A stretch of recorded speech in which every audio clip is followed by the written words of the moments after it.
Ayaw ko maligo! Ay, Isang napakagandang umaga ang sumalubong sa aming pamilya, punong-puno ng pag-asa, pagmamahal at bagong sigla dahil sa pagdating ni Mark Zion Gabriel. Hindi man maikli ang kanyang pangalan, bawat bahagi nito ay may malalim at kahulugan. Alaala ng isang kapatid na matagal nang hinahanap at paalala ng pananampalataya na patuloy naming pinangahawakan. Basta maligaw, BP Mark, fresh na. Maraming nagtatanong kung bakit daw ang haba ng pangalan ng baby namin. Ang pangalang Mark Zion Gabriel ay tunay na puno ng kahulugan at inspirasyon. Maliban sa ka-birthday ng baby namin, ang kapatid ko, ang pangalang ibinigay ko sa kanya ay isang pag-alala. Kahit wala ng kapatid kong si Mark, ay patuloy pa rin namin siyang naaalala at kasama sa presensya ng aming munting anghel. Ang Mark ay sumisimbolo sa lakas at alaala ng isang mahal sa buhay na patuloy na nagsasabing nandito ka palagi sa puso namin. At ang sayo naman ay nangangahulugan ng isang banal na kaharian, isang paalala na ang buhay ay gabay ng pananampalataya. At ang Gabriel naman ay isang anghel na tagapagdala ng mabubuting balita, simbolo ng pag-asa at biyaya.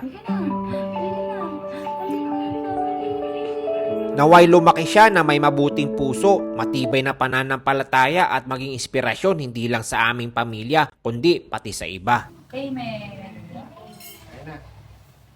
Sa bawat umaga na sumisikat ang araw, may tahimik na kwento ng pagmamahal na nabubuo. Habang marahang binibilad ang aming munting anghel sa init ng araw para sa lakas na kanyang kailangan. Dama ko ang simpleng ligaya ng pagiging magulang, yung tipong kahit maliit na bagay, napakalaki ng kahulugan. Sa kabilang banda, ako na may abala sa paglilinis ng aircon. Hindi man ito kagaya ng mga profesional, pero bawat punas at tiyaga ay may dahilan para makatipid, para may pandagdag sa gatas at pangangailangan ni baby. Doon ko mas naramdaman ang sakripisyo kapag may pinaglalaanan nagiging inspirasyon. Habang ako ay abala sa paglilinis ng aircon, may isa namang abala sa pangungulit habang sinasabon ang kanyang buong braso. Para bang may sariling misyon na siguraduhin hindi ako matatapos sa aking trabaho.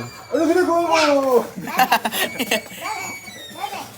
Si Mrs. naman sa kusina ay abalang nagluluto ng spaghetti para sa mga kuya na sabik sa merienda. Sa bawat halo ng sarsa, may halo pag-aaruga. Isang paalala na ang pagmamahal ay kadalasang naipapakita sa mga simpleng handa sa hapag. Sa mga ganitong sandali, napagtanto ko na ang tunay na yaman ay wala sa laki ng kinikita, kundi sa init ng tahanan at saya ng pamilya. Simple man ang buhay, pero puno-puno ng dahilan para ngumiti, magsikap at magpasalamat. Sa ganitong klase ng pamumuhay, simple na may kulitan, pero nakakatawa. Dito ko mas lalong naramdaman na tunay kaming pinagpapala. Dahil sa uli, ang pinakamagandang umaga ay yung nagigising kang kumpleto ang pamilya.